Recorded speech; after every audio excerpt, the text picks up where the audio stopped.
This nutritious weed is a game-changing cover crop for both livestock health and soil health.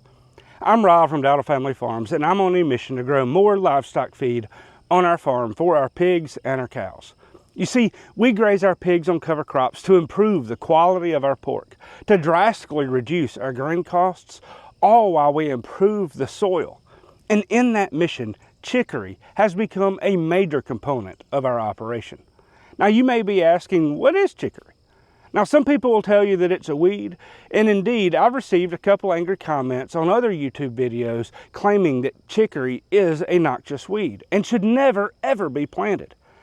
I believe in states like Colorado, Washington, and Iowa is where it's considered a noxious weed. But here in the South, it has been grown for centuries, and the root is often roasted and ground as a coffee substitute. Maybe you've heard of chicory coffee from New Orleans. Now, chicory tends to grow year-round in my area here in Mississippi. It doesn't really die in the winter, but the leaves and the above-ground forage doesn't continue to grow much after frosts. Then in the spring, it pushes on a flush of growth and grows quite well. It's a small, low-growing forb with a thick, long taproot, much like dandelion, Boston plantain, or curly dock. It's not going to produce a lot of biomass, and in fact, if you graze it or mow it several times a season to keep it vegetative, you're still only looking at a ton or maybe 2 tons of dry matter per acre. But it's well worth incorporating into your pastures or a seed mix. It has beautiful blue blooms, and in my area, it blooms during the summer when other things aren't blooming well, and it is a great resource for pollinators and beneficial insects. If you have other things blooming at the same time, it won't receive a whole lot of attention from honeybees, but it's still a wonderful backup crop for pollen and nectar production when other things just are not blooming. Now, in terms of soil health benefits, one of the reasons that I really like having chicory in a forage or cover crop mix is that it's pretty high in calcium. From what I understand, calcium and phosphorus are 2 of the most important minerals for soil health. They help regulate the other minerals and many other things. I won't get into the science of it right now, but calcium tends to be a deeper mineral, it's heavier, and it goes into the soil. Therefore, I want to bring up as much calcium from lower in that soil profile, and to accomplish this, I use chicory. If that calcium is absorbed in the bodies of the livestock, that's wonderful as they graze it. Whatever excess calcium they don't need, though, will be returned to the soil in the urine, or if it's not grazed in the plant material when it decays. So I like plants that bring calcium up from deeper in the soil profile and offer it to livestock and soil microbes in the upper parts of the soil profile. One thing that's worth noting, if you are expecting to terminate chicory, like in a row crop field, it may require herbicide or mechanical tillage to do the job. I don't know. I tend to use it in pastures or in cover crop mixes that'll be grazed. And for me, if it isn't terminated and keeps reseeding itself, it's even better for me. Now let's take a look at the nutrition of the forage crop itself. It is one of the most nutritious crops that we can grow.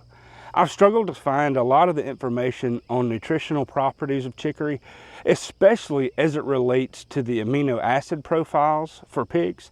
However, there's still a lot of good information. Chicory is highly digestible, and in the vegetative stages, the upper parts of the leaves can be upwards of 24% crude protein.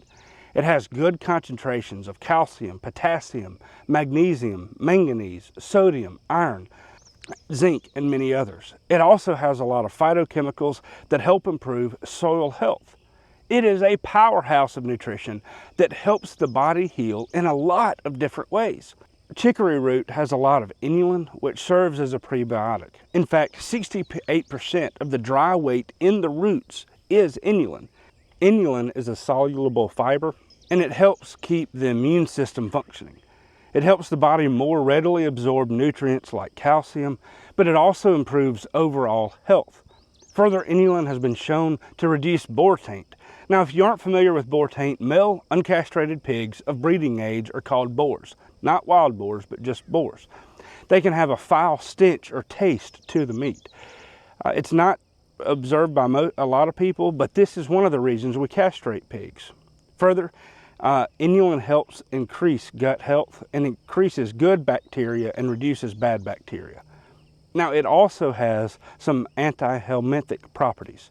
Now, there's a lot of information in New Zealand about the use of chicory and Boston plantain in the diets of ruminants, particularly small ruminants like sheep and goats, which tend to be prone to more parasites than cattle. However, it's imperative that you are familiar with how this whole process works and the research around it before you grow chicory for your livestock and expect it to kill all the parasites. Now, before we proceed, let me make a distinction between the direct and the indirect anti-helminth properties. Direct impact suggests that the chemical or a property of the forage actually harms the helminth itself. An indirect impact is one that changes the circumstances in the host animal that create a poor environment for the helminth. Now, first, there is strong evidence suggesting that feeding the leaves of chicory to ruminants directly reduces parasites in the last chamber of ruminant animals, in that final stomach, like for sheep and cows. The impact is really seen in adult nematodes especially.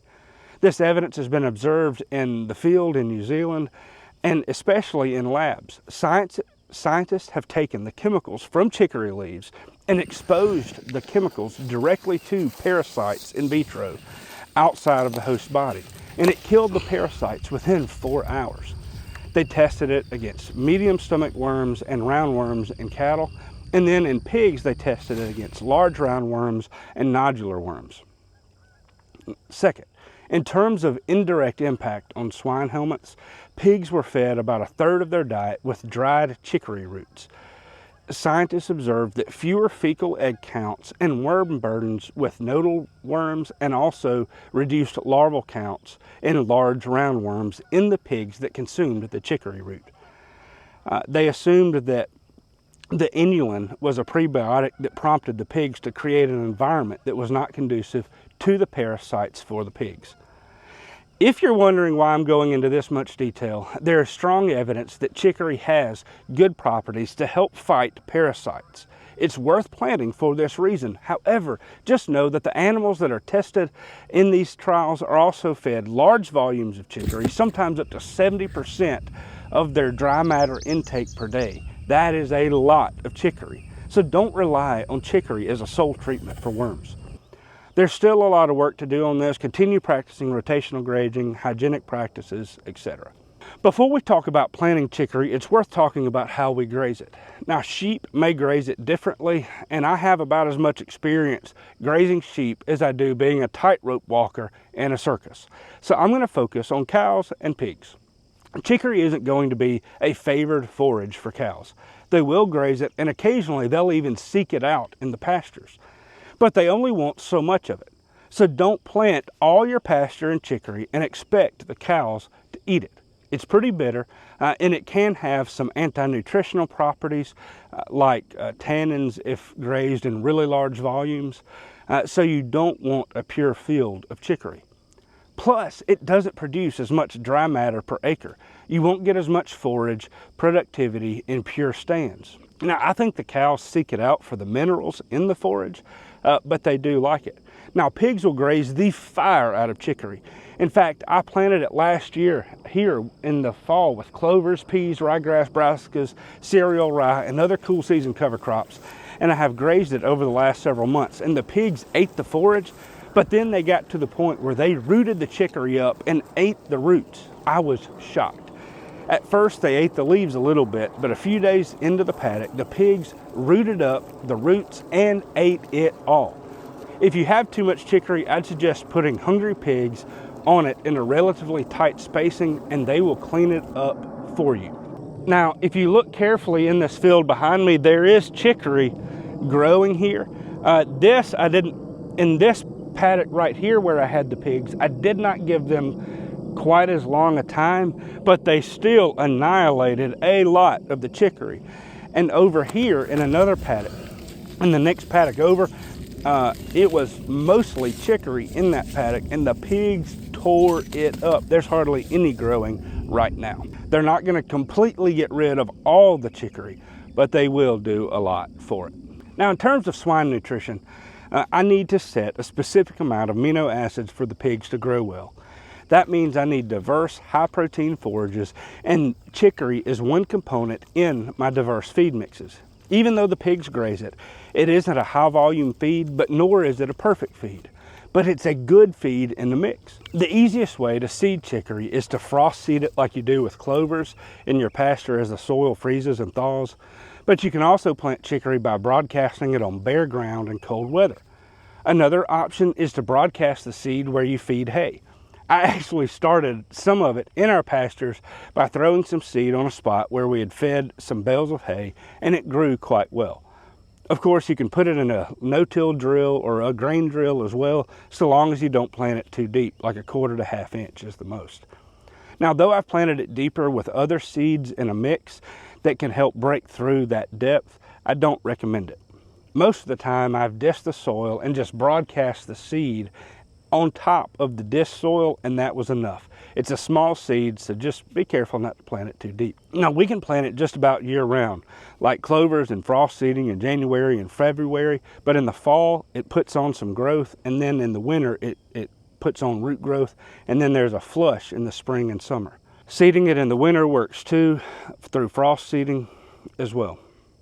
So what kind of rate are we looking at for chicory? For pure stands, recommended rates usually range in the 4 to 6 or 7 pounds per acre for pure stands and mixes. And that's pretty expensive because it's about $5 a pound. But I usually plant it in 2 to 3 pounds per acre in our pastures, or even less. Sometimes I'll increase it for my pigs.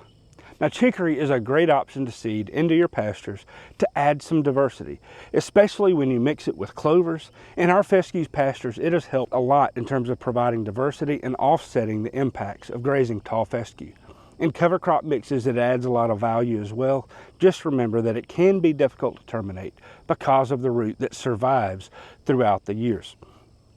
Now, where there are a lot of claims on the benefits of chicory or human and livestock health, there's still a lot of work to do to see how well those benefits really work out. But growing chicory could help improve your soil health with a deep taproot, bringing up those minerals, offer some help for beneficial insects and late summer forage, and also offer a lot of benefit to livestock health by providing minerals and helping to be a tool that helps combat helminths.